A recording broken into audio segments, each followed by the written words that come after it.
Welcome to the International Collective of Female Cinematographers podcast, where every week we'll be talking to a different cinematographer and listening to their stories as they navigate the filmmaking world, sharing secrets and experiences to empower our community. The ICFC is a collective of professional female cinematographers from around the world who provide each other with community support and industry advocacy. We are your hosts, Amelia and Akina. Today, we're so excited to welcome Jendra Jarnagin. We will be discussing her 20-year-long overnight success, being based in New York City, how an innovative headshot led to creating an iconic personal brand, managing personal finances as a filmmaker, and landing and shooting her first TV show as a cinematographer. All right. Thank you so much for joining us, Jendra. This is great. Thanks for having me. Okay, let's start right off the bat. How did you become a filmmaker and how did you become a DP? Well, I was invited to an extracurricular gifted and talented program through my middle school. And there were a couple of options of boxes to check. And one of them was video production. And I didn't know anything about video production, but the other things on the form were not areas where my talents lied in terms of like music or painting or that kind of thing. So I was like, that sounds cool. So I went to this public access cable station in my hometown in Cranston, Rhode Island. Actually, I think the facility was in Johnston, our neighboring town. We shared a public access, Cox Cable. And instantly I was like, wow, this is people's jobs. Like there are people who work here who do this. And it wasn't like I wanted to be a, television control room engineer instantaneously. It's just like it clicked about storytelling. Like I loved books and I loved photography. I always liked movies, but those were the two things growing up that I really gravitated towards in terms of artistic expression.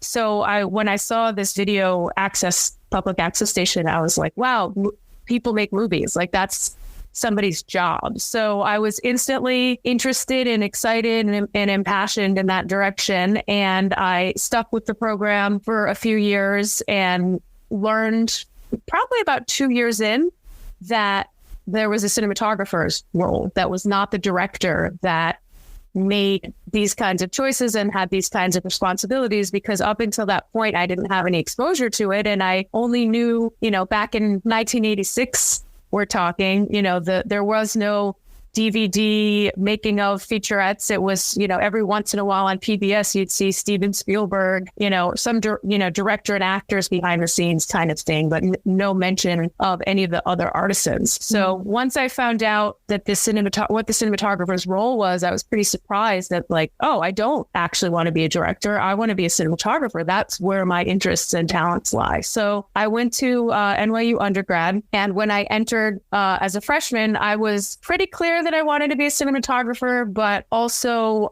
open enough to know that I didn't really know until I did both. I was just basing this on what I've been told about who did what. So let me actually be in the trenches and perform, both roles. And within the first few classes of my first year of this is being a director, this is being a cinematographer, I was like, yep, I was right. It's cinematography, it is. And so pretty much, it's what I've always wanted to do since I was a kid. And I was always very clear on that. And I was always very driven and ambitious. When I applied to NYU, early decision, I didn't have a safety school. My plan was, thank God I got in, but if I didn't get in, I was going to go, my backup plan, I didn't have any other schools that interested me. So I was going to go to state school for a semester and get good grades and then reapply as a transfer student. Like that was my plan B. So yeah, that's how I got my start. You recently just finished your first season on East New York, correct? Yes. Congratulations, first of all. Thank you. Thank you very much. Can you talk a little bit about this is your first television show, right? Yes, my first full TV series as a DP. So I had done TV as an electrician back when I had a side job, worked on Sex and the City, Law and Order, Sopranos, and I had done double up days, or on the East Coast, we call them tandems, shooting additional unit photography or second unit or VFX unit or additional camera operating. So I'd been around TV, but landing your first show is a really big catch-22. Like you don't get to shoot TV till you've shot TV.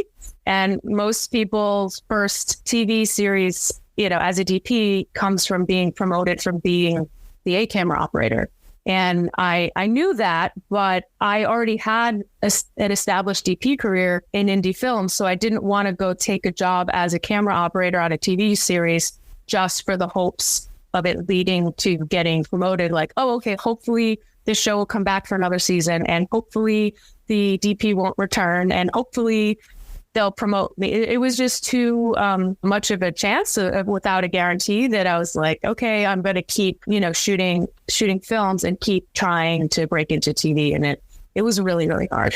Why was it important for you to break into TV? I mean, you have a pretty good indie feature career. Like what made TV appealing to you? When I got started, there were a lot more mid-level films. My husband, who's also a cinematographer, we joke and call them the middle class films. And like now there's not. Now there's 2 million and under, and then it jumps up to 150, 200 million blockbusters. And the 10 million, 15 million, $20 million films are so few and far between that they are ridiculously competitive and being shot by, people with Oscars. So it's kind of like, once you've shot a few films in the $1 million range, like you're not getting hired to shoot bigger ones. It's like the next, unless you've had some huge breakout success through Sundance, which I, just kept waiting for the indies that I shot to, break through. But most of them, no one has heard of them. So when you apply for a bigger movie, a studio movie, and people look at your resume and there's 15 movies on there that they've never heard of,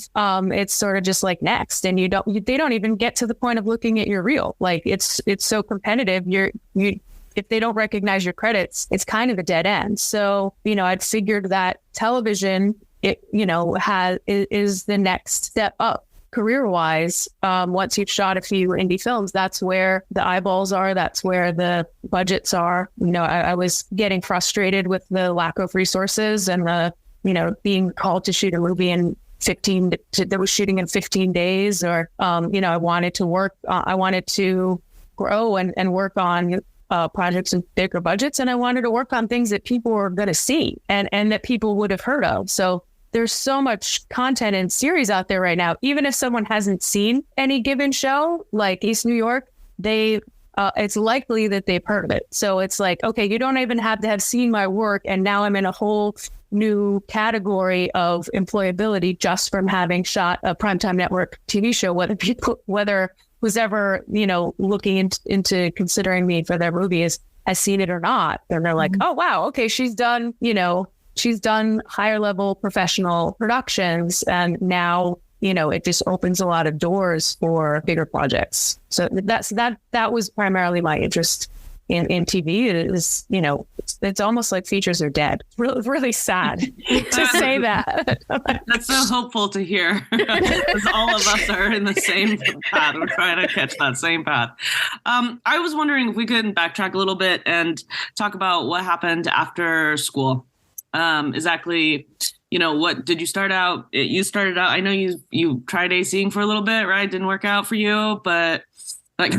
I didn't really try ACing. I was exposed to ACing through college, and it was pretty clear that was not the path for me. The gadgets and like this bracket connects to this cable and this battery plate. Like I'm very technical when it comes to image science and like incredibly nerdy, and done some of that like ASC motion imaging technology council kind of stuff. But I'm not a gearhead in terms of the assembling a camera, like putting a camera together. I just look at all those pieces and I'm just like, oh, that's somebody else's job. But lighting really appealed to me from a artistic, creative standpoint, that every time you do it, it's different, and, as an electrician, any gaffer, any DP, any director that I worked for, any set, any studio, any location that I exposed myself to was different every single time. So that was just expanding the the knowledge, the tool set, the techniques, the craft in a way that I knew would have me grow as a cinematographer. So going the lighting route as opposed to the camera assisting route was what appealed to me. So I I was a gaffer for my colleagues in film school. And so when I got out of school, it was at a time when everything was shot on film. And it was even really early in the video dailies world. So there was no digital video to shoot on, but people were were editing on splicers and Steenbecks. So it was only my senior year that Avids came to our school, and there was 2 of them. So most people didn't transfer their film to video until it was finished.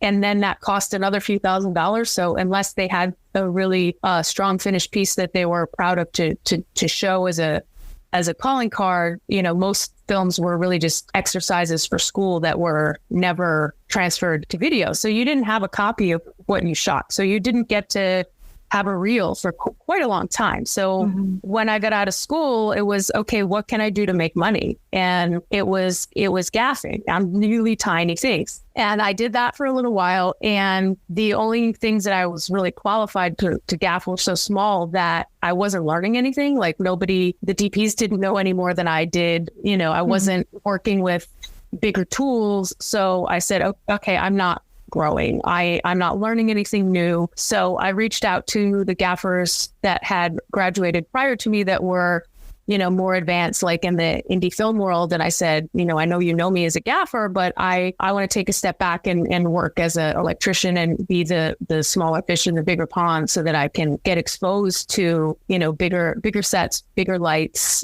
bigger setups. And so I did that for a little while on non-union films as an electrician. And then I started gaffing non-union films. Once I had accumulated all that knowledge, I went back to the, leadership side of it. And then I got into the union as an electrician. And that was a big breakthrough because now I could make a living. Up until then, I was struggling. I was making so little money as a gaffer and electrician, like $100 a day, and the idea was to support myself as a gaffer and electrician while I continued to shoot freebies until I got my reel built up to be competitive enough to start competing for paid work. But the reality was I wasn't making enough money to actually take any time off to shoot any freebies. So even if I didn't work for a whole month, I didn't know that at the beginning of that month. So I couldn't book myself out for something for free. I needed to stay open to, measly paid work. So that really took a while, I guess, to get established enough to make enough money to go get the opportunity to start shooting again. So once I got into the union and I was making enough money to support myself, then I got to shoot more. And then I started doing bigger shorts and bigger student films that had budgets and, got to start, expanding my work and getting a stronger reel until I got to a point where I was getting paid to shoot. And then I finally got to a point where I was shooting more than I was taking electric work anymore. And I was like, okay, it's time to phase out of the side job. I don't need this anymore. What I really need is the free time to work on my career. Because if I'm going to just keep taking electric work any day that I'm not shooting something, then there's no time to actually develop my career. And I was shooting a lot of shorts and I was getting every job that I interviewed for. And I was like, well, okay, when that's happening, you're not aiming high enough. So how do I get a feature? How do I get music videos? How do I get commercials? And I was like, I need to meet those people. So I need to start networking. I need to update my website. I need to do some outreach. And I had no time to do that. So it was time to stop saying yes to the easy money of the side job and actually focus on moving my DP career forward. So that was January 2005 was my last electrician job, was the Family Stone. And I knew it when I took it. I knew that it was like, okay, if I do, it mostly shot I think in LA, but they did a location unit in, I think it was Connecticut or maybe upstate New York, so somewhere in the rural, outskirts of New York City. And I was like, for like a week or two. And I was like, okay, if I take this, I got called for it. And I was like, if I take this, I can get just enough days to finish this cycle of health insurance qualification. And then it resets. And then there's no point in me doing this anymore. So I was like, that was my last electrician job. And I remember it was funny. During that shoot, I was prepping a short film as a DP that I was shooting in Spain. and the producer was in Texas, and he came to New York to have an in-person meeting with me. And I like asked the best boy, like if he knew what time we would be done or something like that. And he got really mad at me for asking. It was like, do you want to be here or not? Like when you're here, you're committed to be here. We'll be done when we're done. Like you should know that by now. And I was like, yeah, I know I should know that by now, but I have, someone, coming to see me and it was basically they were starting to bump up against each other and cause conflicts. And I was like, okay, time to focus on my DP career. Can you actually talk a little bit more about that transition? Because I think a lot of people who come up through the crewing route, either through electric or AC, actually making that decision to be like, oh, I'm not going to be an AC anymore. I'm not going to take these electrician jobs anymore. Can be really, really scary, not just financially, because that is a big support net for you at that point, but also just like emotionally. I went fully freelance, like fully freelance, like last August, and like just letting go of that tether was emotionally super scary. Can you talk about that transition? Yeah. That's kind of why I went into as much detail as I did so far, is because I do think that that's a relevant stage of people's career that, being able to offer any kind of advice like that can hopefully be helpful.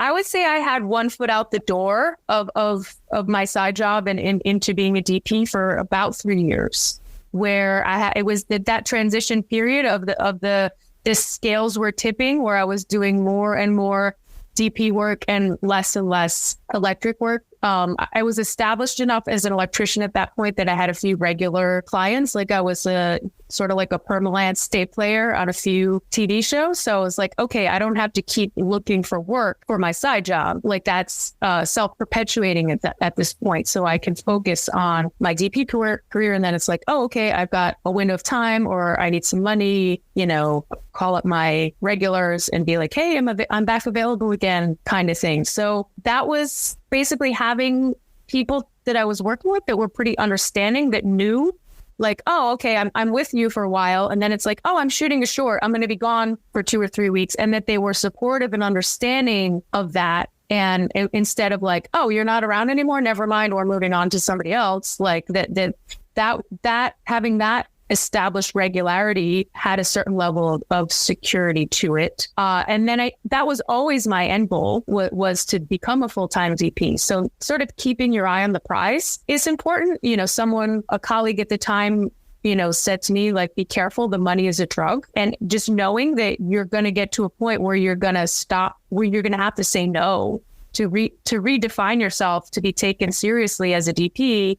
You're going to have to start turning this other stuff down, and you're going to go through a period you don't know how long that period's going to be, where it's going to be slim earnings, that you need to really have a big financial cushion to be ready for the ups and downs that's going to come of that. So I was working towards that. I paid off all my student loans. Important piece of advice that I was given and that I live by and that I regularly give to other people is live beneath your means. If you want to be a professional freelance artist, then it's important to have a big savings account. And even if you don't make a lot of money, even if you still need to save a lot of it. So that means, whatever that means for you, whether that's being frugal with how your entertainment and eating out, whether that's driving a 15-year-old car, whether that's living in a neighborhood that is, not so desirable, that's a lot cheaper, to basically keep your living expenses down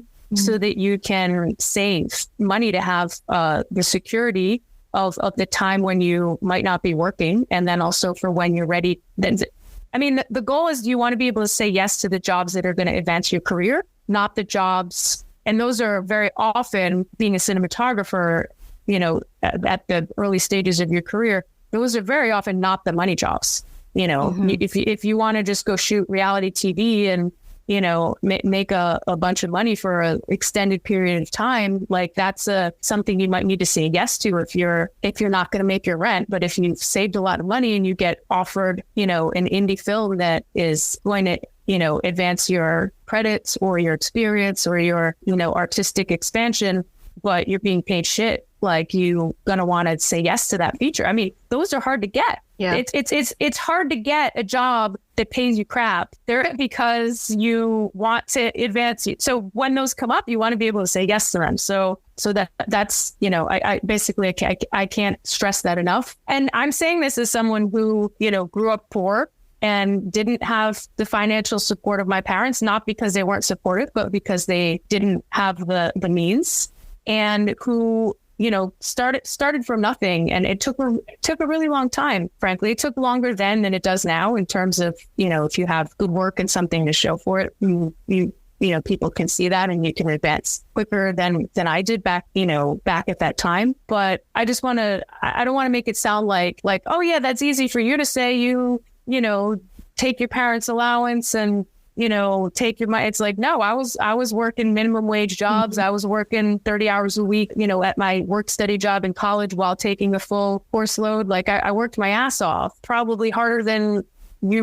anyone should have to need to. So I'm not saying that that's a good thing or the way that it needs to be. But the point that I'm making is no matter how little money you make, to figure out a living situation for yourself where you're not, you're getting past the point where you're living paycheck to paycheck, so that you can sock some money away to cushion your transition to being able to take the right jobs for advancing your cinematography career instead of the money jobs. Yeah, so that's the money part. I think if there's anything more I can say about that transition. How about the networking aspect? You talk about like meeting the people that were hiring those positions. You were looking to like, how do you meet those people? Like, how do you go and say, okay, I'm interested in shooting narrative features. Now I need to go find those people. That's the $1 million question, isn't it? Yes, it is. That's why I'm asking. If I had the answer to that, I could probably make a lot of money as a career coach. There is no easy answer. I can tell you what I did. I was like, okay, where are the filmmakers at? Like, okay, they're at Sundance for one. And I'll talk more about Sundance because Sundance is a huge part of my journey, even though I've never had a feature film play there. Oh. So a lot of people are like, oh, shouldn't I wait to go to Sundance until I have a movie there? And I'm like, no, not at all. We'll get back to that in a second. But there are basically, if you live in New York or LA, or even if you're in, smaller markets that have a thriving, indie film scene like Austin or, I can't really think of many other places, but I know they're out there. Basically find the organizations like I would go to anything that New York Women in Film and Television, I'm based in New York. So I'm bi-coastal. So I'm also in LA a lot, which was also part of it. Like at a certain point in my career, mm-hmm. I got to the point where it's like, okay, I need to be known in LA, even for there's a certain level of jobs in New York that you need to be, the decision makers are in LA. So even if they're shooting in New York, they need to know who the New Yorkers are, or they need to know who you are, even if you're based in New York. So I actually spent a lot of time in LA. That was part of it. That was part of go to where the filmmakers are, and that the investing in the networking is that, I come to Los Angeles a lot. I probably there, on average, 2 months a year, even though my permanent residence is New York. And I know people in LA who don't realize that my permanent residence is New York because they see me in LA out and about regularly enough. They probably see me just as much as they see other people who do live there full time because I'm very active socially. So yeah, find the organizations, basically, find who has events. I'm going to a networking event tonight that I haven't been to since prior to COVID. That's like a filmmaker meetup. At a certain point in your career, after going to a bunch of these, you'll start to figure out which ones pay off for you in terms of I want to say the audience, but the fellow attendees, like who's there, and is that the kind of people that is worth you meeting, or are you just going to meet people who are trying to break in and are not established and really, are not going to be able to help you in any way. So, but you don't really know what those are until you try, and certainly everyone is different in terms of where they're at career-wise, and who you meet and how social you are. I used to think that networking was a dirty word, that it was like schmoozing, and that it was like used car salesmen, having an agenda and, trying to like, when you smell of desperation that like you can't, there's an article in No Film School that interviewed me about how to make Sundance work for you. It's a really good article, actually. So I still send it out to people. And it's relevant to more than just Sundance. It's relevant to networking in general. And one of the things that I say in there is, you're not going to get very far if you approach networking, like meeting people, like you're trying to convince them to hire you. You basically think of it like you're making new friends. And some of those relationships will lead to something, and a lot of them won't. I look at it like planting seeds. You never know which ones are going to grow or how fruitful they're going to be or how long they're going to take. Certainly the ones that you tend to and give love and attention and watering are more likely to bear fruit. So when I would go to events and I would meet people that I wanted to stay in touch with, I would make like a follow-up list, and I would, stay in touch with people every so often, just, check in with them, get on their mailing list, follow what they're doing. If they posted something that you liked, drop a note, compliment it, make a comment on their Instagram, et cetera. But just, keep that relationship alive. And I learned that from meeting several people that I did not follow up with that went on to have very successful, like, they shot a feature and they hired a DP, and too bad I didn't stay in better touch with them, because maybe they would have considered me for that. But that was years ago. And you never, like I said, you never know which ones are going to go somewhere.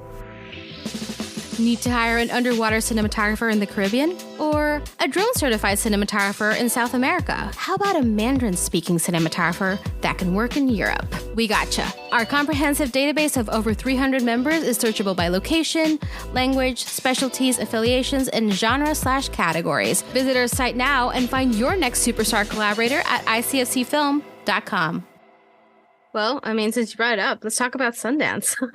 I have heard that before, that you don't have to have a film in Sundance to actually go and get a lot out of it. In fact, one of our earlier guests was talking about her first Sundance experience and about how it was great in that way.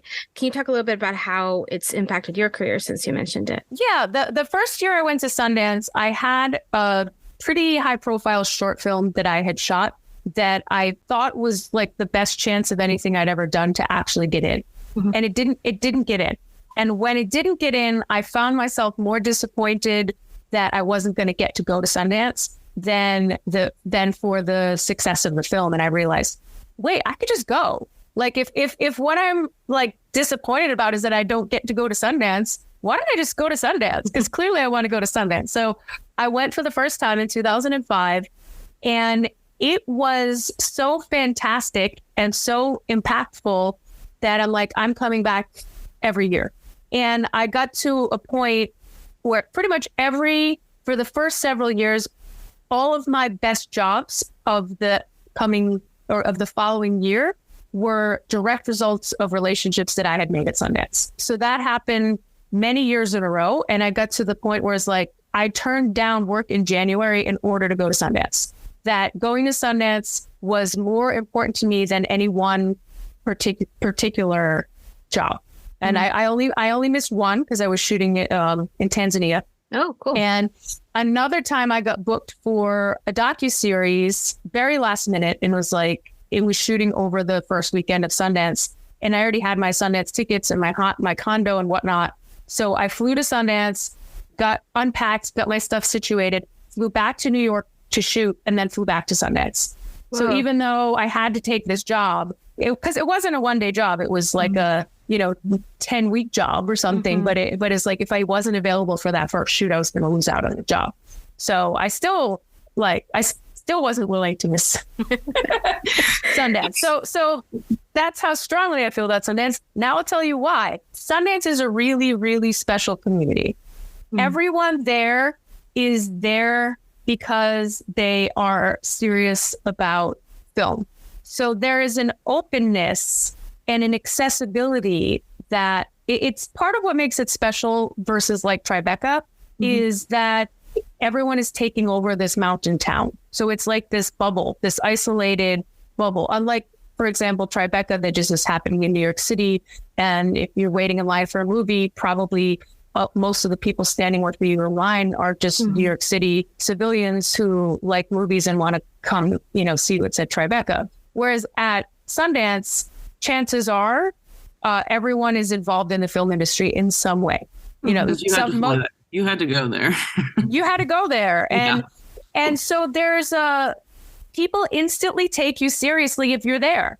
They want, you can just start talking to strangers on the bus, at the grocery store, in line, and they want to talk to you. Or people might start talking to you, or you might be talking to about something with your friend, and someone next to you overhears you and is like, "Oh, did you work on that movie? I have tickets for that tomorrow," kind of thing. So there's this community spirit and openness there that, you could spend an entire year in New York or LA trying to line up the meetings with the people that you can very easily cross paths with all day, every day. You can get more done in 5 days in January in Utah than you could an entire year of working your ass off to try and get meetings of people that won't take them with you because they're busy and they're not going to make the time for you. Whereas they're there at Sundance to meet people, and you're there, and so you can meet them. So you can be like, "Oh, I'm going to be at Sundance. You can be at Sundance. Want to grab a coffee?" And people are like, "Sure." Or they'll be like, "Oh, I'll be at this lounge on Tuesday. Why don't you stop by?" And it's like, "Oh, my friend has a movie there. You should meet them." Like everyone can. It's like this super connector event where everyone is willing, or most people, I should say, are willing to connect you with other people who are there. If you're there, they'll introduce you to people. There's a lot of spontaneity. And, getting into all of the parties takes some know-how and some inroads and some practice and some connections. But if you don't have any of those, if you just show up and you keep your ears out and you're friendly and outgoing, you will find enough to do where you will meet people. Like maybe you're not on that list, for that line out the door at that, thing on Main Street, but you end up talking to someone at the coffee shop that invites you to their condo or their football viewing party. And then, you're hanging out in somebody's hot tub and you meet someone else and like, "Oh, we're going to this thing next." And there's plenty of things that are open as well as things that are closed. So you don't need to be in the know of all of those things.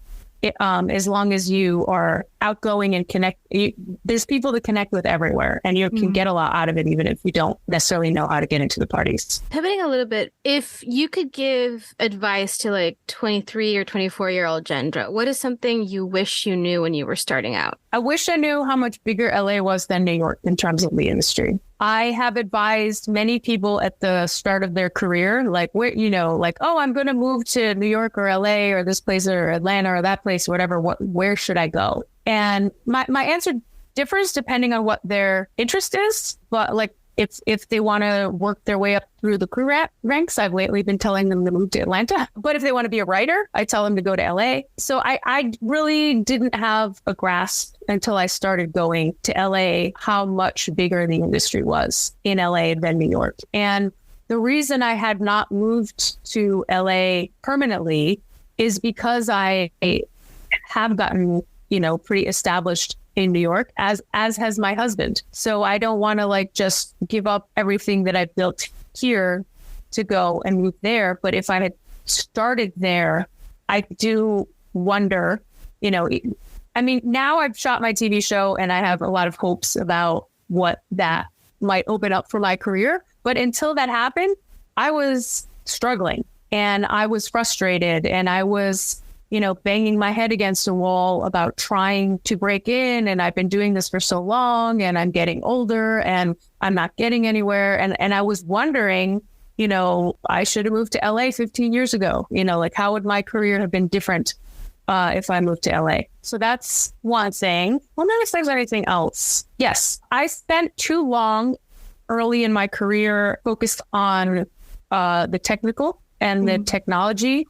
And I spent a lot of effort trying to advance my career, focused on my career instead of focused on my art and finding my voice and what makes my creative expression unique. And I think that the DPs who shoot up to the, to the top early, like young in their careers, are the ones that you see something unique in their vision and in their work, where you're just like, oh, wow, that's different. That's special. That's uniquely that person. And I guess I didn't get enough of a art school education to have like oriented me that way. I was more concerned with making a living and how am I going to survive?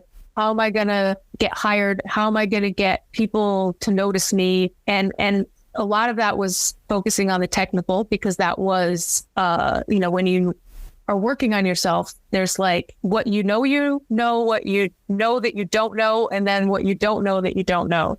And the obvious thing to do is what you know that you don't know.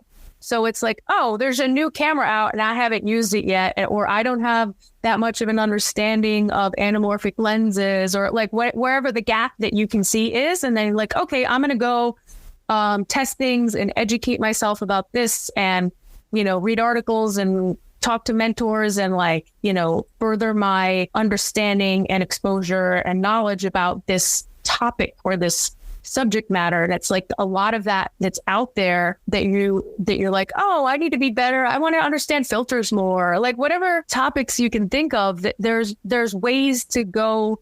I guess the path is clear of where to put your energy to get better about that thing. Mm-hmm. But the path is not clear about where to put your energy to, tap into your soul's expression, or how to get more intuitive, or how to, be more inspired, or think out of the box, or, any things that have to do with artistry.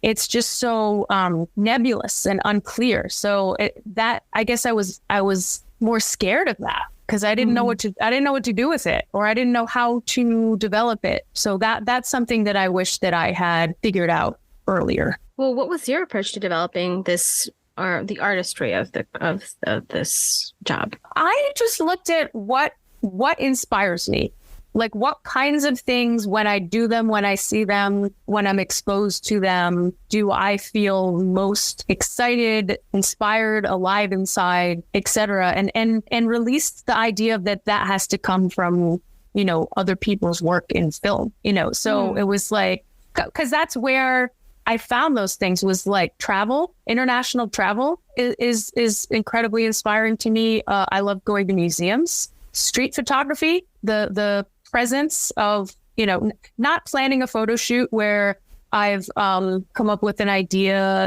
and produced it or whatever, but just like walking around with no plan, or with just open observation to the world, and, putting myself out of my comfort zone kind of thing. Or also Burning Man. Going to Burning Man parties, getting involved in the Burning Man community. And I found that I love costumes. I love other people's costumes. I love Halloween. I love making costumes. And I don't mean, costume department in film, or costume professionally. I mean, just for fun. Dressing up. Dressing. Yeah. Playing dress up, basically. Playing dress up. So I love playing dress up. So I started going to costume parties. And so that inspires me. And so, I have found that, having a more full life that's not just obsessed with my career, like, makes me a more, interesting and well-rounded person. And gives me idea. Those are the tapping into the things that make me unique. That back to that whole thing about your uniqueness is not just trying to, copy someone else's path or style. So I think we speak a lot about that on this podcast. Everybody kind of has to have some identity outside of being a DP, right? And we have to have some identity outside of filmmaking. On that point, how do you navigate your work-life balance? Like, especially if your husband's a DP also, like, how much of your life, can you step away and say, like, I have to focus on my life that's not involved in film? And how do you balance that? Well, I started, to be perfectly honest, that I ended up getting to a point where I made the choice to not have children. I thought that I wanted to have children. A lot of other women DPs who were established and successful before I was will recall me taking them to coffee and having conversations with them about having children with the intention and goal of like that I would do that and that I wanted to do that and how to make that work. And I never got to a point where I felt like I could make it work. I got to an age where it was, time to get serious about making a decision kind of thing. And I recognized that I did not feel like I could have the career that I wanted and be the kind of mother that I wanted, that something would have to give. And I personally felt that I was not established enough when it was that time in my life to be able to take the time away from my career to, focus on pregnancy, nursing, in rearing an infant, et cetera. And then being, taking that time and then going back to my career. I felt like where I was at was just pushing the stone uphill, and that if I let go of it, it was going to fall back down to the bottom again because I hadn't gotten to the next level or plateau. So that's my personal story. I'm not like advocating that people shouldn't have children. It's a very personal choice, and certainly there are plenty of successful women DPs who have made it work. But the bottom line is, my best friend who is not in the industry and does have children told me, like, I was not serious enough about having kids, or I would have just done it. I would have just figured out a way to make it work. And so that's part one to that answer is it's a lot easier, I would say. The work-life balance that I don't have kids. I think it's easier that my husband is also DP because he understands when I'm in a situation where I am having to sacrifice other areas of my life, including my home life, the attention that he gets, my ability to participate in the household, all of those kinds of things, that he gets it because he does it too. But this last show, which was 10 months, was a big shift, I guess, in terms of having that long of a job, because up until then, I was doing indie films that, between prep and shooting were, maybe 2 to 2.5 months of my life. And I would give myself over to that movie 100% for that period of time, knowing that was going to end and that I would pick up the pieces 3 weeks from now or whatever it was. But I'm like, okay, going into this 10-month TV show, I can't approach it that way. I have to relate to this more like a job. Where it's like I need to stop what I'm doing and I need to have a weekend, and I need to and I wasn't always very good at it. Like I got to very quickly figure out like how much I could actually accomplish, and I have to say no to a lot of things. I had to say no to social invitations right and left. I had to say no to weddings and family obligations. I had to say no to pretty much nearly everything in my life. I could do like one thing a week, whether that was see someone for dinner or get a massage, or, it was like I would spend Saturday sleeping and then I would spend Sunday, watching last week's episode, watching the edit of the one I'm about to color correct so I could prepare my color correction notes and get ready for the coming weeks, whether that's shot listing or, feeling like I'm ready for whatever's coming up that week. So I kind of spend most of my Sunday working and most of my Saturday sleeping. So it was hard. I wouldn't say that it had very much balance to it. How I'm compensating is I am taking a few months off. Like, I don't know yet whether our show is renewed. We're not going to find out until May. If it does, I would like to go back for another season, or if it doesn't, or I'm offered, something else that I'm hoping to do another TV show that would probably start up, depending on how the strike might go, July or August. So it's like, I'm not taking any long form work during this period of time. Like my agent's like, oh, your show's winding down, put you up for this feature. I was like, no, I am not doing a feature. Like I have a lot of unlived life that I need to catch up on, so I went skiing in Colorado last week. I'm going on a cruise to the Caribbean next week. I'll probably spend the month of June in LA. Going to go to Cinegear and a wedding, and just. Well, we would love to get a coffee with you. That would be great. So basically, it's everything that I just invested in terms of, or I should say, sacrifice and giving myself over to a 10-month job. Now I'm just like, no, I don't want work right now. I have, I want to see my family. I want to sleep, and I want to watch movies, and I want to go to museums, and I want to go to dance parties, and I want to travel, and so like work hard, play hard. Work hard, play hard. Yeah. Need to hire a cinematographer? No. Wait, what? And you're still listening to us? Oh, you're being supportive. We really appreciate that. We really do. What's that? How can you support us even if you can't hire us? Well, you can tell people who are looking for a DP to take a gander at our extensive 300 plus member database. Or you can always help us out with donations. If you want to help us out with, monetary support, you can go to icfcfilm.com/friends to donate. We're an all volunteer run group, so we rely on donations to keep the lights on. Not the literal lights we use, though. Production foots the bill on those. Although, if someone wants to send us a 10K with power for our next project, we won't say no to that either. So coming from features and getting your show, can you talk a little bit about what that transition is for? Like, did you reach out to mentors? Like, how did you prep yourself mentally for stepping into a world that you've never been in before? Yes. I jokingly kept referring to the mentor committee. So I had several mentors that I would call upon. I didn't want to overburden any one person.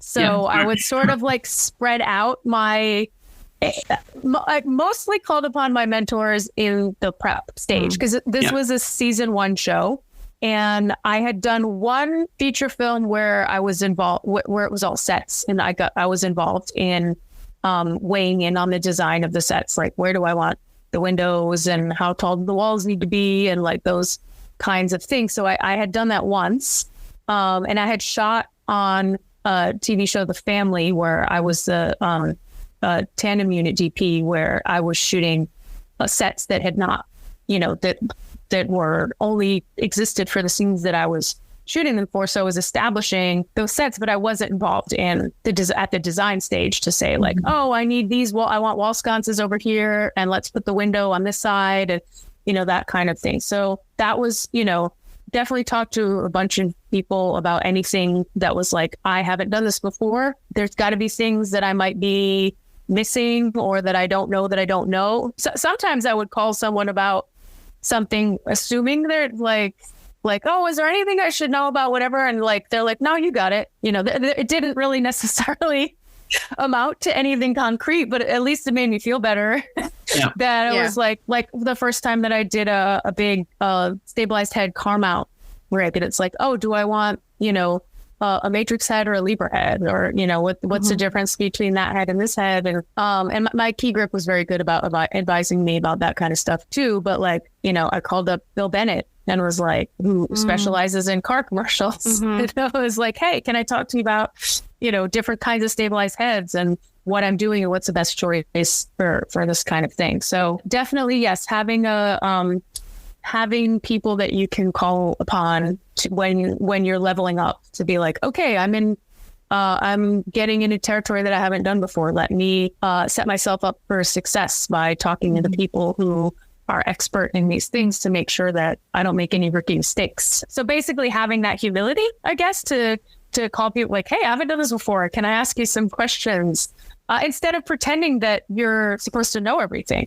Like, and that, and I had the support of my producers as well, like who, they were comparing me to someone else who, they're like, well, you do a really good, talking about myself, they're like, you do a really good job of leaning on your team. Like when you're in a situation where you haven't been in before, like you have the confidence to say, hey, I haven't done this before. Like, what do I need to know? And without thinking that you're supposed to know those things, or that you admitting not knowing those things makes you look weak. Like sometimes being vulnerable can make you look more confident.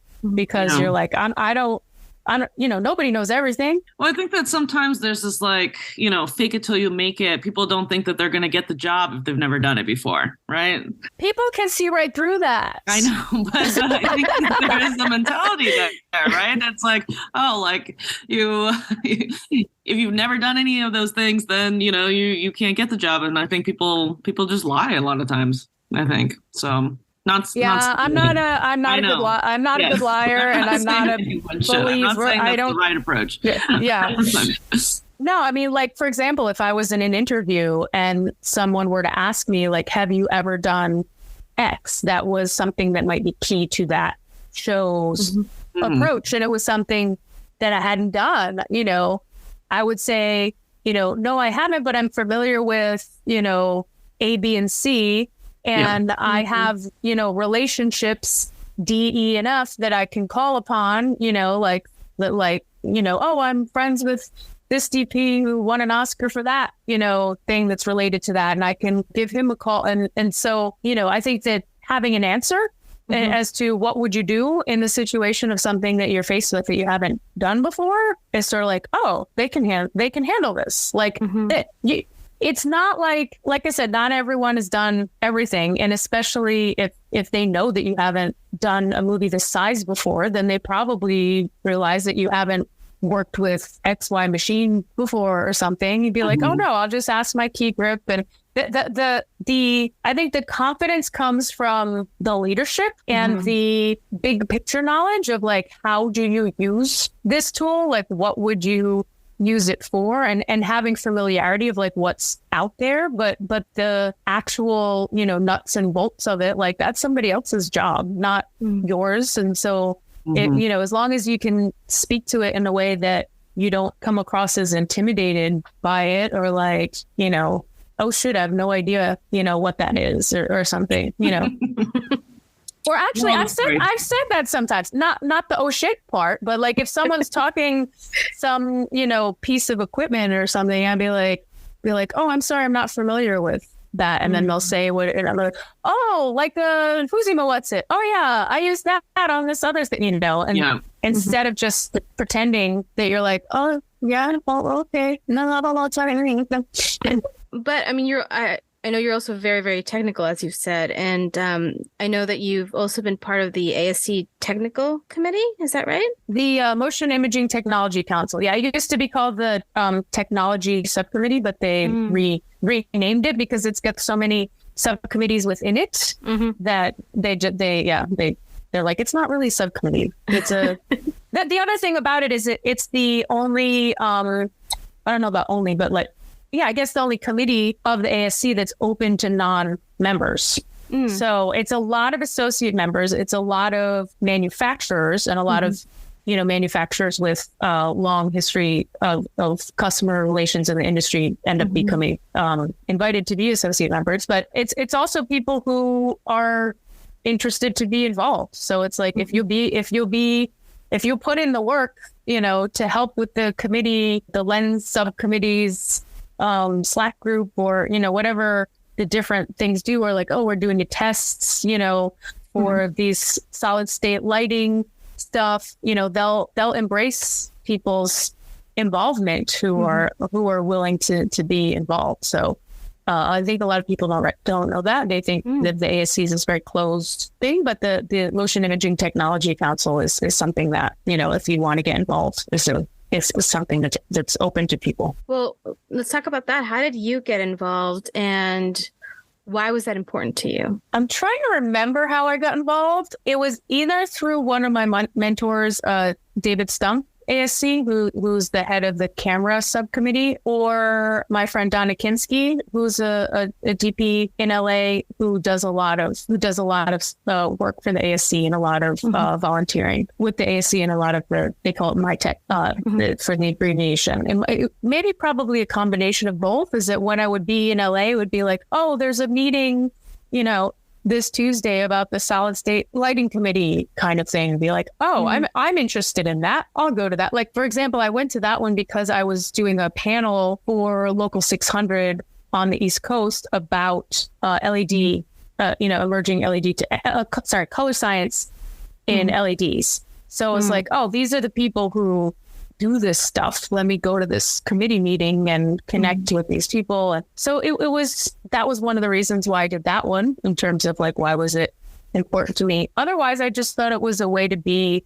involved, a way to, understand how the ASC works. You meet a lot of, like I said, a lot of manufacturers. So you get relationships with people, you hear about new stuff before it's come out. I don't know. I guess just because I'm interested in that kind of stuff. Pivoting a little bit, you have that really famous picture that you use a lot I think on your profile. I've seen it. That is an homage to the Rosie the Riveter, the We Can Do It, with the camera on it. Can you talk a little bit about that? Like how that came about?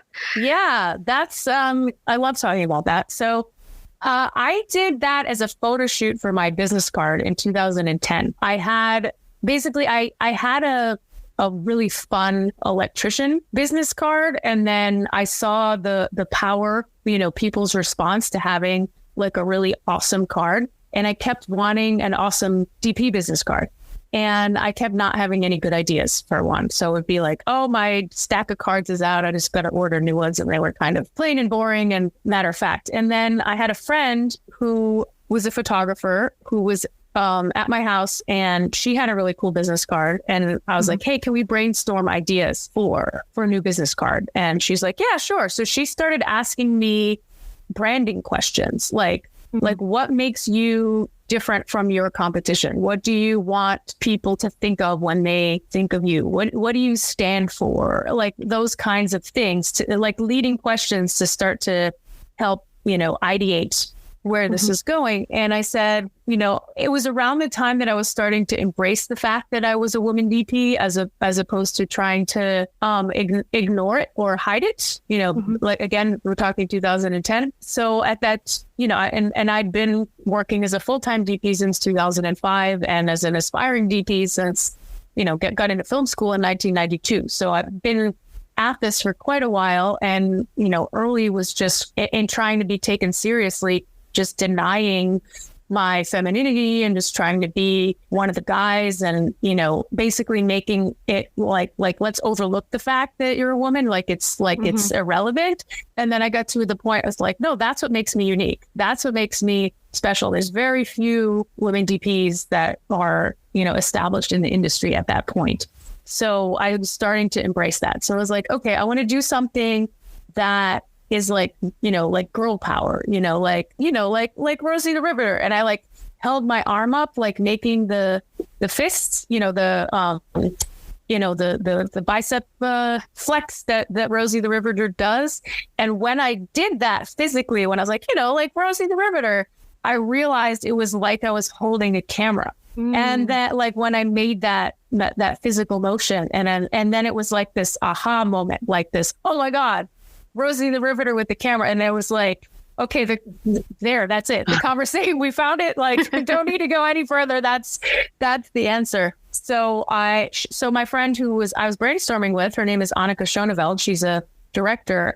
She was a local 600 still photographer at the time. So she took the photograph and I did like I shot it at Ari Rental in New York. So I went there and, used their 235 camera and we built it out. My prep tech that day was Michelle Clementine, who is now a DP. But it was the day that the first Alexa arrived at Ari. Like they've been announced and whatnot, but they finally got theirs. And I was like, should I do one with the Alexa too? Because we knew the Alexa was going to be a big deal. And I was like, I don't know, it should be the retro thing with the classical thing, and the technology is going to change over time. And then the people at Ari were like, it's irrelevant. You can't have it. Like as soon as it arrives, we have to turn it around. Somebody's waiting for it. We can't even give it to you for an hour for a photo shoot. It's like, okay, never mind. Wow. Then. So I did like a trial run with a makeup artist. I took, I had the shirt. I took it to an embroiderer to have, because the original Rosie has like the I don't know if it's the ironworkers or whatever the union, riveters logo is like on the collar of her work shirt. So I had the local 600 logo embroidered on my on my shirt. I had the head wrap with the polka dots. Rosie's is red. I went with pink because pink is a signature color of mine. I bought the fabric on Amazon and I took it to a tailor and had them craft it instead of me just having to tie up a do-rag. Like I wanted it to be neat and, so I took it to it. So yeah, I went like all out for this photo shoot. The card, of course, was a big hit instantaneously as a card. And then I should figure out what year this was. Maybe 4 or 5 years ago, Ari reached out to me and said, "Can we use your picture for International Women's Day?" And I was for social media, and I was like, "Sure." And then it went viral, and then it was like, I think that first year it had over 2 million shares and impressions in one day. So now that image comes up every International Women's Day, and it's taken on a life of its own. So it's been on the cover of magazines. It's Local 600 put it on a T-shirt. Actually, they did that right away. That was before it went viral. There's a guy in Australia who got it as a tattoo. It gets shared without it being attributed to me. So it's just like my name has gotten detached from it. So sometimes people will share it and then someone will tag me, "Hey, that's, Jendra DP." on its Instagram. But the one funny thing was there was a group, like a women cinematographer group in Brazil that was using it, and they were photoshopping the faces of individual people of their members on it and sharing that. And so I wrote to them and I was like, "Oh my God, that's so funny. That's me." And they're like, "Oh, you want us to do your face? You can send us your face and we'll put your face on there." I'm like, "No, that's actually me and that's my picture. That's me." Like, I'm the one who created that. So yeah, it's fun that it means something to people and that it's taken on a life of its own. One of these days I want to get a Wikipedia page, and like include the Rosie the Riveter on my Wikipedia page. Yeah, because it's so iconic, I feel, and it's such a great idea. And like, yeah, I think that's actually really important because like I think we talk about branding ourselves nowadays, and I think that's really smart of you to have thought about that way back in 2010 before branding yourself as a DP even really was a thing. So that's really incredible.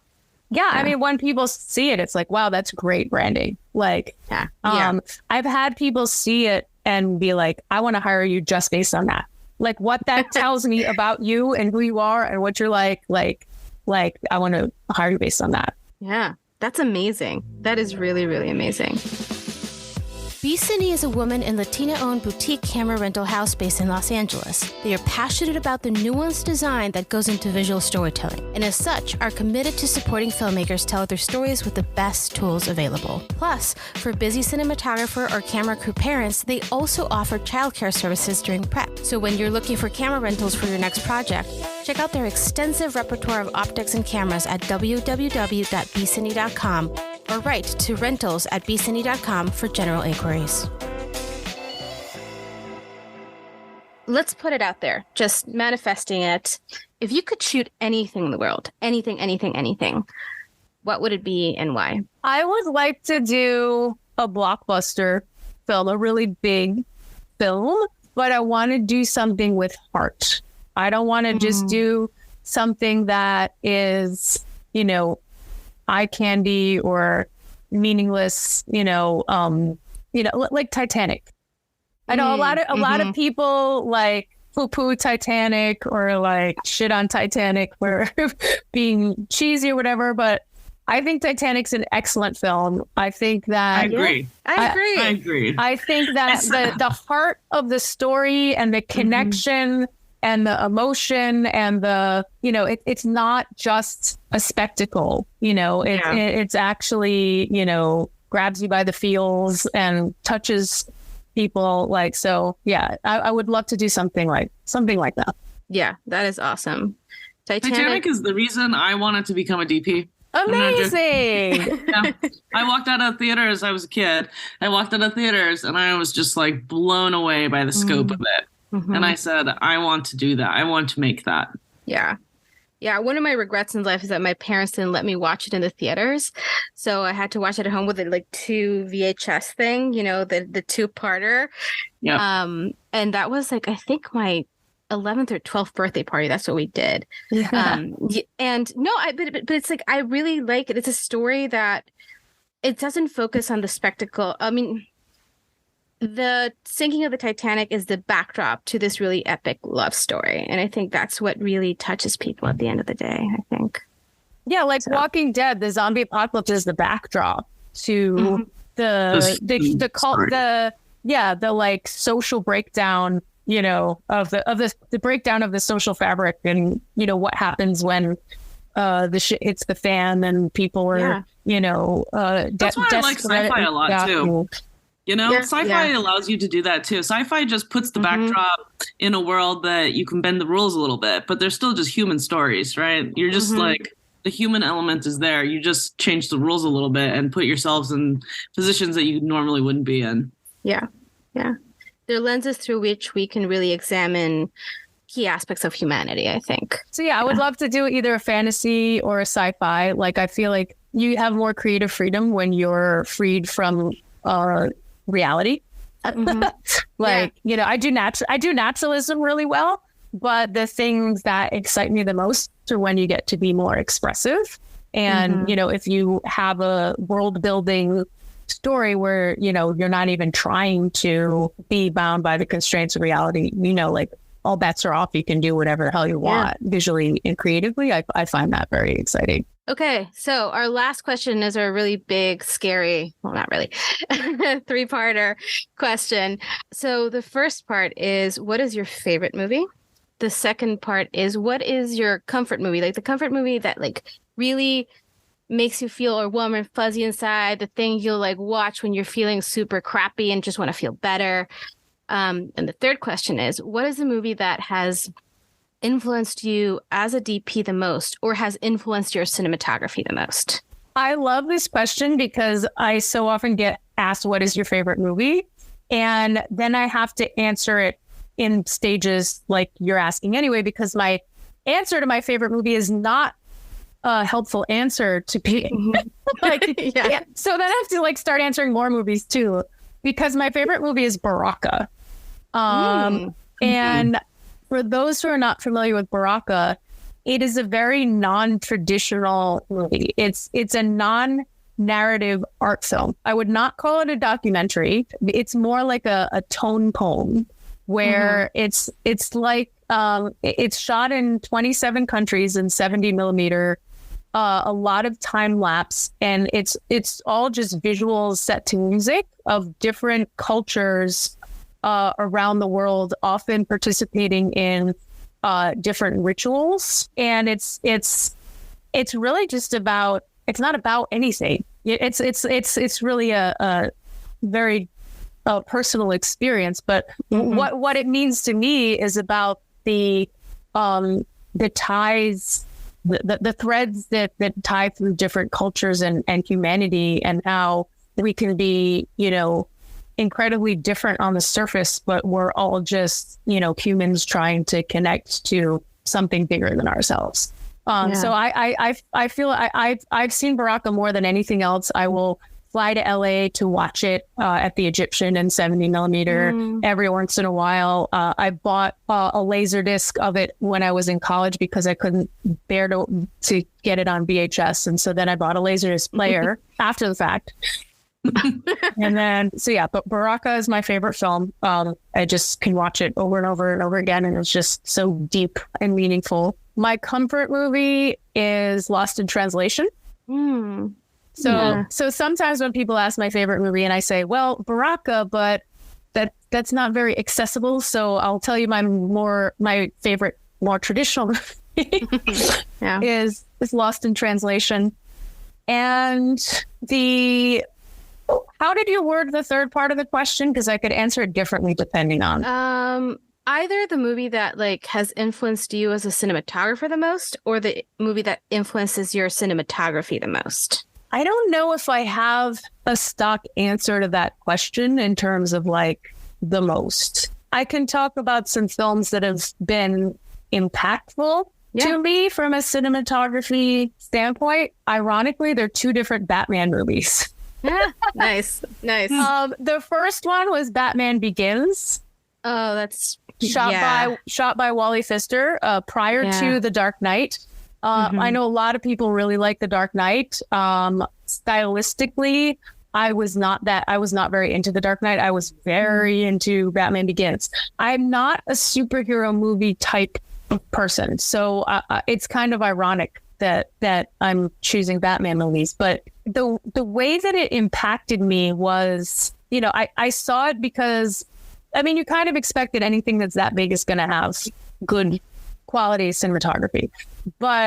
And then sometimes there are movies that people see, oh, you have to see this because the cinematography is so amazing. Like, you must see this, like The Batman, which is the other one that I'm going to talk about. Mm-hmm. But when I saw Batman Begins, I just saw it because I was like, oh, let's go see a Batman movie, whatever. But the cinematography of it just struck a chord that was like so much to my personal taste, like every aspect of it, where I was just like, wow, this is so me, but not me like I could do right now, like me like I would want to be able to do someday, like if I could do a movie like this, like I guess the taste and the choices and the creative expression of it just like really, really jived with my sensibilities in a way that completely shocked me. Was not expecting it whatsoever. So that aspect to it made a big, big impact. And then The Batman was my favorite looking movie of last year. I just loved the way that how boldly visual it was and how the visuals served the storytelling and elevated the storytelling. Because I don't know, I'm fascinated by contrasts, but there's also this paradox where I don't believe in showy cinematography. When something is gimmicky and is like, look at me, then it's like, you're not serving the story. If you're just being showy, then to me, that fails as good cinematography. If it's taking front stage instead of supporting the story. But the way that the paradox is that, then that very often makes me more attracted to understated and naturalistic cinematography. But then I really appreciate big swings and bold cinematography, like Requiem for a Dream. So, but anyway, The Batman, I was like, this is really bold and really pushing the envelope, and it really serves this storytelling as like a great gelling and partner to like I said, elevated the storytelling in a way that I really, really admired. That's awesome. Yeah, I really like Batman Begins. I like Wally Pfister. I mean, the other one, it kind of a contemporary of that I really love is The Prestige. It's very similar in that approach. Yeah. I'm a big fan of Greg Fraser too. I mean, I think he's like stylistically, his movies, like, to go from Lion to Dune yeah. just to like have that visual arc and ability is kind of incredible. Well, is there anything you wanted to talk about that we didn't touch on? I don't think so. I think you touched on a lot of great stuff. I really appreciate having the longer form chats. I do a lot of these that are really rushed, where it's like, oh, I'm spending too long answering the boring questions at the beginning that they're asking me. We don't even get into the interesting stuff. So no, I really appreciate the flow and the conversationality and the length and format. I think that this would be the kind of podcast that I'll enjoy listening to all of your other guests. Awesome. That's really great to hear. Yeah. It is really great to hear. A lot of it is just us rambling. So sometimes. Yeah. So where can we find you on the internet? Where can people find you? My personal website is jendrajarnagin.com, JendraJarnagin.com. And on Instagram, I'm JendraDP. Awesome. Well, thank you so much. Thank you so much. This was amazing. Thank you. Thank you so much, Amelia and Akina.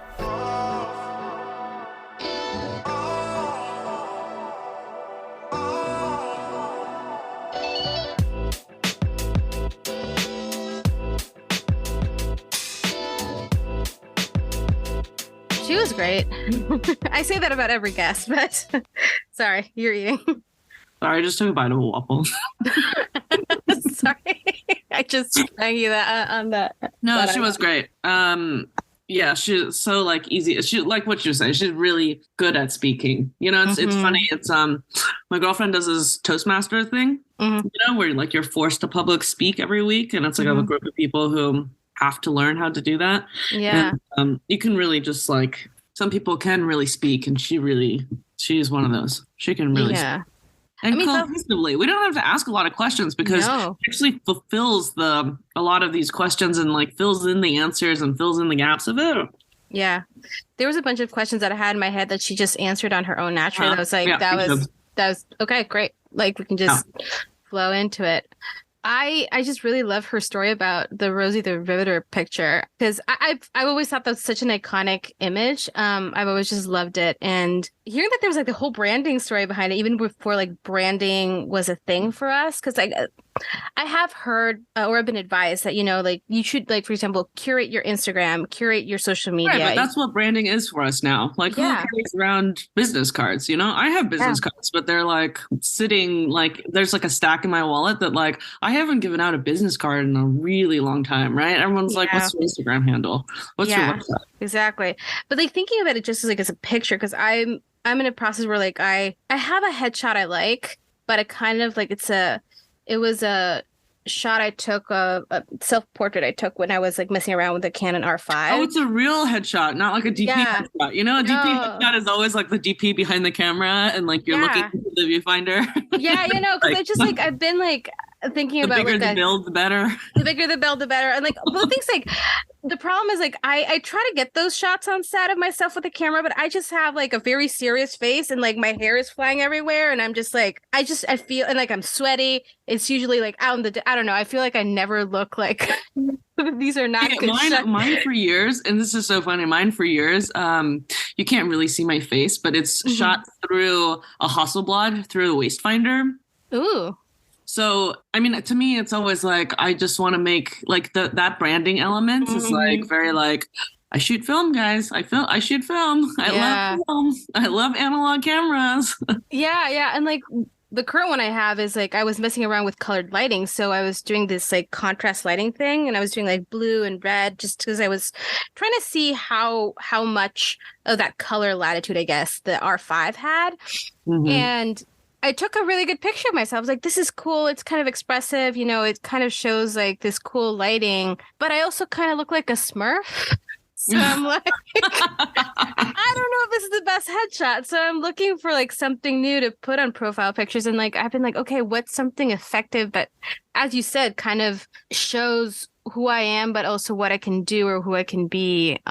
Because I think we're thinking of that now in terms of branding. And I think what she did was so innovative and so creative and just so effective, I think. So there's a lot of... Honestly, I can't imagine like nowadays. I mean, I can't really imagine like the process of hiring a DP, like... Yeah. It's like the visuals, like we're talking to somebody where they were like, well, really what you need to curate your website for is just to have like stills on the landing page because that's all they're actually even going to look at because that's the brand already. It's just stylistically like they sit on the landing page, they see the stills and that's it. They don't even like if they really, really like want to or have a lot of time, like then they'll watch the reel or something, but or maybe a minute of the reel. They don't even watch the whole reel. They watch the first minute of it. Well, I mean, as a society, we're so bombarded by so much media. That's why, like, every time like I work on a short film, like I always like talk to my directors and say like, look, we have to work on our landing image, our opening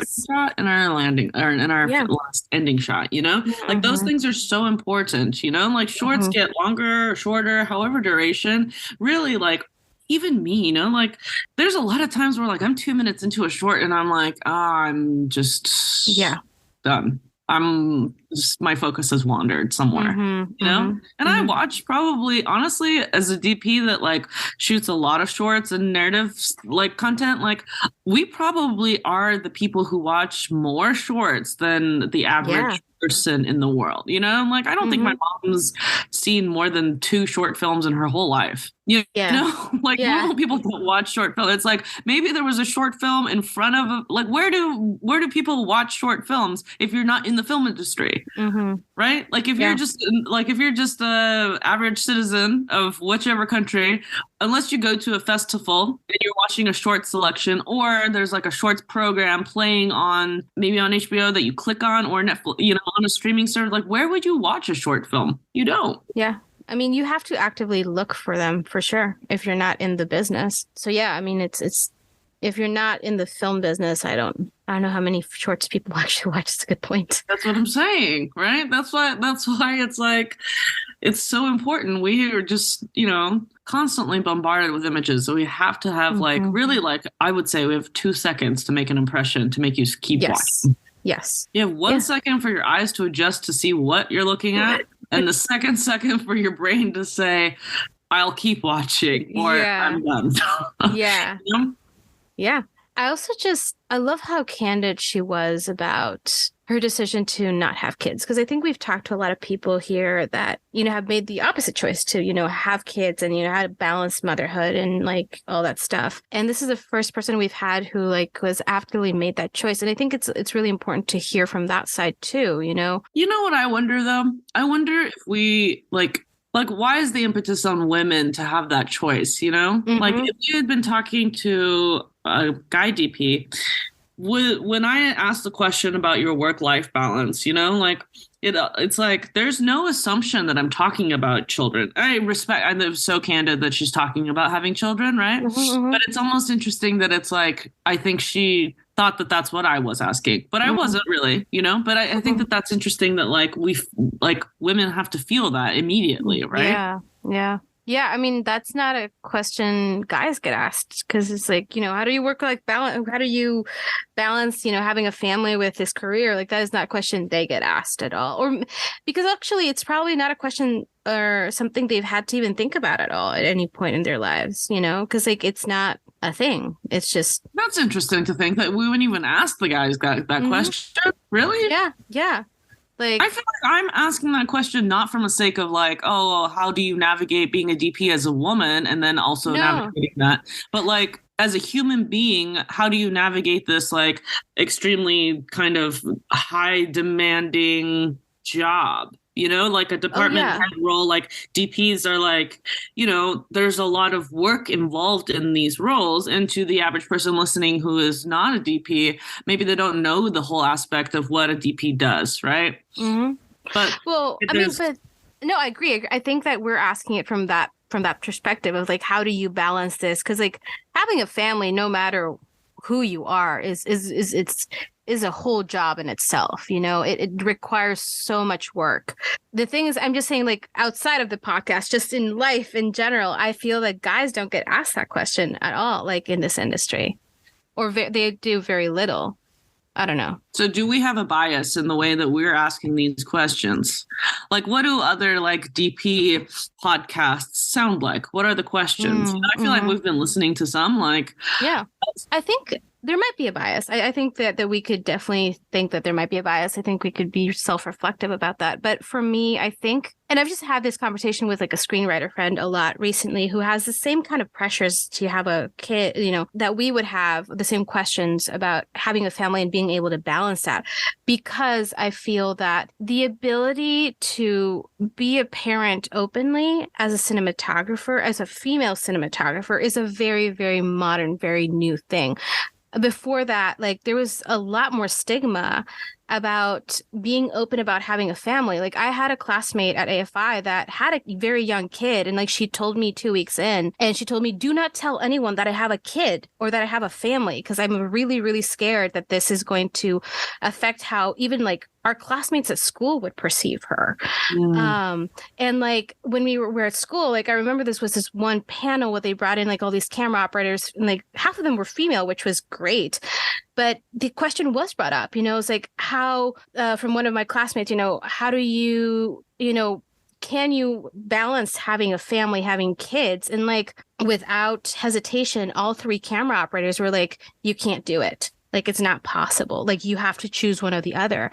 And that's a narrative that has changed very, very recently. Like, I graduated not high school, sorry.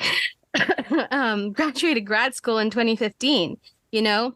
And I'm just looking at this, like, the fact that we're being able to be open about having a family or wanting a family without the kind of stigma that was there before is very recent. So I think, for me at least, having these conversations out in the open, whether but you I'm not sure if that's like what's changing, right? Because like, let's think about Q's response and as opposed to Jendra, right? Right. Well, they're talking about the same thing. They're talking about like, are they far enough in and I love Jendra's like, oh, the stone is rolling backwards, and if I let go of it right now, it's just gonna pull the way back to the back, right? Yeah. Whereas Q is like, I'll get back, I'll bounce back, I'll get there, right? Yeah. Now, how do they like, how is there like an objective level, you know, like that's like something that you have to answer personally, right? Like everybody has to answer, like, and that's what comes back to success again, right? What level of success are you saying is a plateau? Right? Do we know that? Is that, you know, some things I think we don't even know in hindsight. We don't know that like, oh, this is a plateau for us and I'm about to shoot right up, right? Yep. We don't know that. And so I don't know. I don't know what I'm trying to say anymore. I gotta edit this. I think these are important conversations just because they are, it's very new that we're able to have them. So yes, there might be some bias on like how these topics are being brought up in this podcast in particular because of who we're interviewing, but also I do think there are a lot of people coming up in the industry who are women who have all these concerns and who are thinking about this choice and making it either way, right? You know, like the choice to have kids or not have kids and the way your career factors into it. So like to hear different decisions from different perspectives, I think is actually really, really important. Yeah. And I don't know, is it coming off hopeful? Maybe, but I like hopeful. Maybe I'm a glass half full kind of person, but like, I want to be hopeful that, you know, we can have it all. I mean, I know that's a very kind of rah-rah girl power thing to say, but like, which is not necessarily bad, but I think we need hope. You know, I don't think hope is a bad thing. I think also, though, like, you should be honest about yourself. I think one of the things that really struck me about Jendra is that she did some self-reflective work and was like, this is what I can do, right? And this is what I need. And this is how I want to run my life, right? And I think that's part of the decision. That's part of the conversation you need to have with yourself, you know, being like, I want kids maybe, but I want my career more. Or I love my career, but I want kids more. And that's, you know, it is going to take a hit by me having kids. You know, the momentum is going to slow down, as Q said. But I'm also confident that, you know, I will be able to push past that, or like, I don't mind losing that momentum. But again, that's a very personal conversation. I think you need to have like, well, it's also your personality, right? Like coming back to last week's episode, like there's a level where your personality has to be pragmatic, you know? And Jendra's character to me is, I don't know her obviously very well, but like, she's so driven to me. She seems so driven, you know? And then like, there's got to be a level of pragmatism, right? There's like, and I think that that's what it comes down to is like, everyone has these different decisions because they have these levels, these different levels of like, can I take this chance? Can I swing back from this? Or can I not, you know? Yeah. And speaking of pragmatism, I think one of the other things I really liked that Jendra brought up that we've been kind of dancing around it a little bit for 11 episodes, the financial aspect, right? You know, like, I think she was very candid about that. And like, because I feel just the filmmaking community overall, but also just like the freelancing community, there's not a lot of financial tools out there for us or that are tailored to the kind of life we want to lead. And especially if you are working in the like indie spaces, like, you know, not union world, like who even teaches you how to write an invoice? Right. Like, you know, you have to have somebody just be like, okay, this is your invoice. And if you learn, God forbid, if you learn how to do an invoice from someone who is just like, just put it on a piece of paper or like, you know what I mean? Like, Or like there's a lot of things that like, oh, like let's say day rates, but like prep rates or navigating kit fees or pickup days or this, like those these things that like who teaches you how to do that?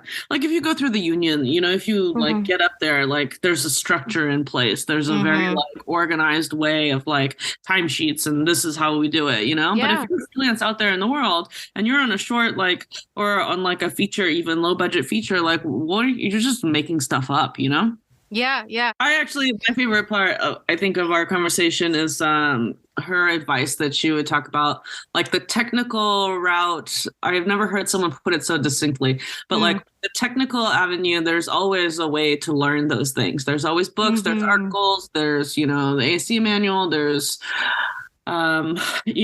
mentors, there's people, there's going to talk to people, there's testing, there's all these avenues to learn the technical. But like what she's talking about is like the young DPs that come up is because they have a visual style and they do something you've seen before. I think about that a lot. And it's like, it's so funny because there are moments like when I think, oh, like everything's kind of been done before. And like, and then every once in a while I'll watch something on a TV show and I'll be like, whoa, I haven't seen that before. That's a really interesting way of covering that scene, But there's like so many factors that go together with all these things, It's like you had to be in that space where the collaboration and the trust was there, like sometimes you're not there and like they're like someone's not ready for that and they're like, no, I want to see it this way, So it's like how can you even express yourself visually is also a matter of, luck and timing and all these things, Yeah, but I think her actively making that choice to work on the artistic side of that is like something I think we haven't heard before on this podcast. And, the importance of just being, again, we skirted around it, like the importance of being a complete human being with like things that still inspire, like to actively look for things that still inspire us and fill our souls and make us look at the world in a different way. And because that's ultimately what's going to change the way we see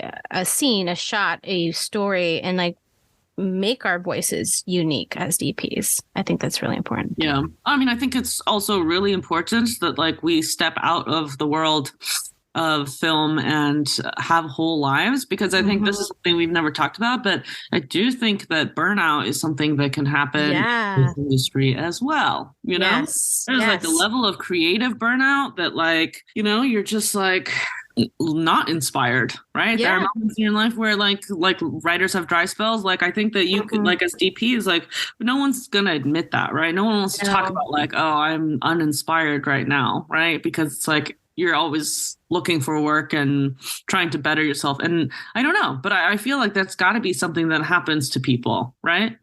Like just feel burnt out with making movies. Yeah. No, I've had friends burn out, like straight up. Yeah.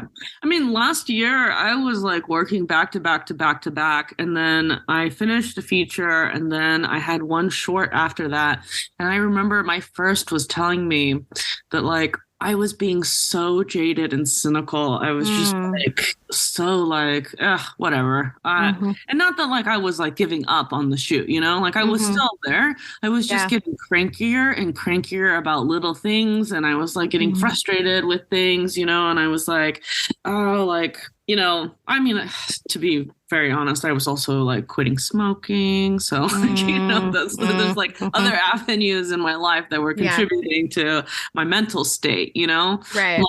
But like, I remember thinking, I just need a break. I just need a break. And I kept remembering I was saying that to myself, I just need a break. I just want to stop, And as luck would have it, like it just stopped, like other projects did stop. And it was like, I gave myself like, it wasn't like I didn't have to turn anything down. It was like the universe heard, I was manifesting peace or something and the universe heard. And here we are today. Yeah. But You know? There's a Spanish saying, like I keep telling my friends around me and they love it. The Spanish saying is like, tu cuerpo te va a pasar la factura, which means like your body's gonna invoice you. So like, your body, not just your body, but your brain will also start invoicing you if you like work it too hard. So like you really don't want to get to that state, and like take care of yourself for sure. But like I remember like specifically like one moment, and it wasn't like it lasted all day or but it was just like a fleeting moment where I was like, I'm not even having fun on this set. Mm-hmm. No? And it's not that, like you have to have, like, I've never felt that way, like, because I feel like I'm pretty grateful most of the time because I think I love what I do so much, and I love being on set, and I love the challenge of like fixing things, or like in the fast pace of like moving on to the next scene, leapfrogging and being efficient, and like my brain and character work really well in tandem to do all those things. But I just remember at one point thinking like, I'm not having fun. I want to go home. I want to go home. I want to go home. And I felt like that was the first time where I was like, you know what? I need to take a step away, and I just need, need a break for a minute. Like, I just need to pretend that I don't do this at all, like go learn how to play pickleball and like go hang out with people who don't do this, and read a book, and not take any pictures, not look at art books, because actually I sometimes think that like it's immersing myself too much in art is actually the thing that feels draining. Other people feel inspired by it, but I feel like it's just like, it's all a lot of feels in a lot of ways. Right. Like there are things outside of art and feeling to like reset you, things like yoga, or things like sports, or food, or like other things that are not involved in like inspirationally artistic avenues. You know what I mean?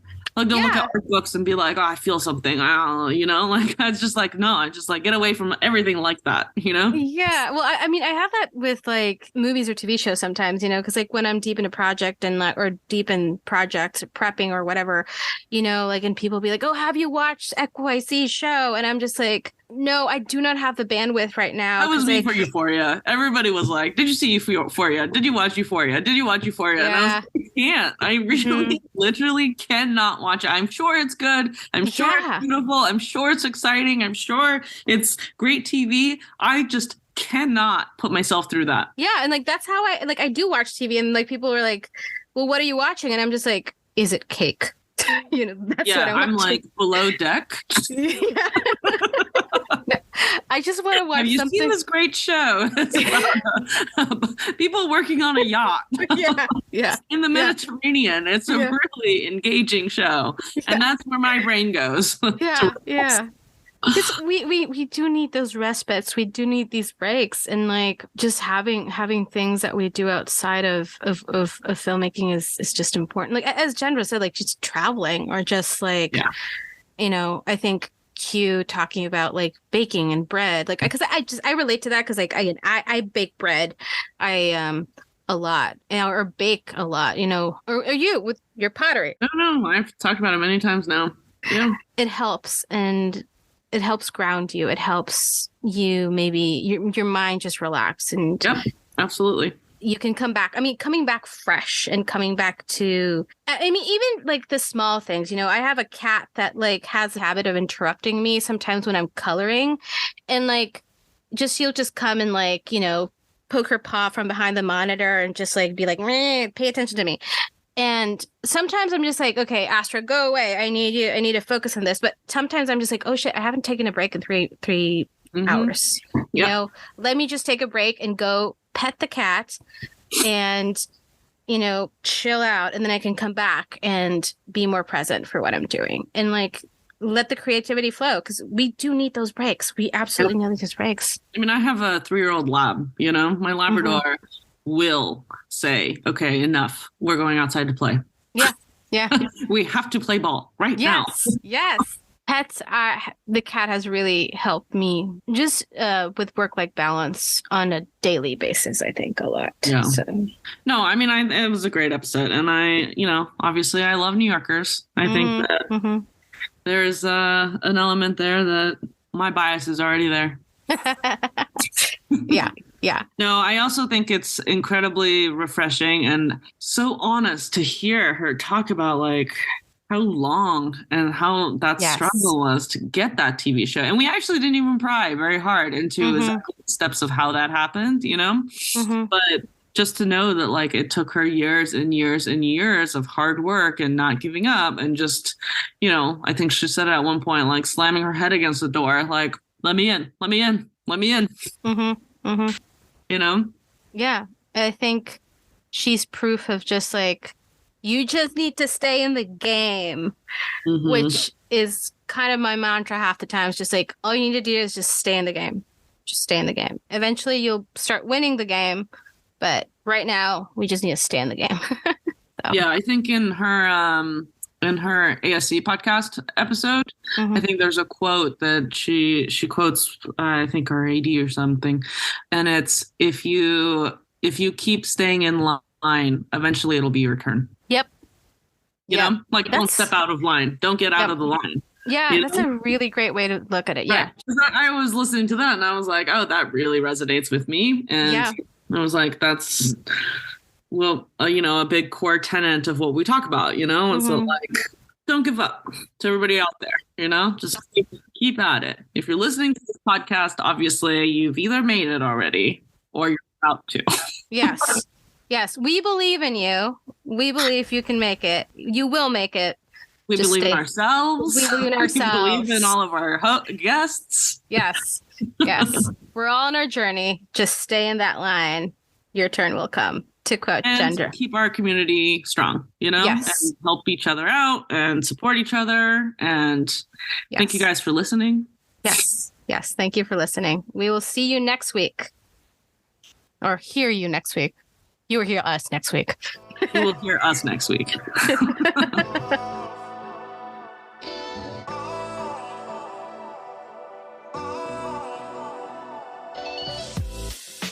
Thank you so much for listening today. Please follow us on Instagram at the ICFC. You can also reach us by writing to icfcpodcast@gmail.com. This episode was produced by Emilia Mendieta Cordova, Fabian Hausepian, Akina Van de Velde, Senda Bonet, and Barbie Lung.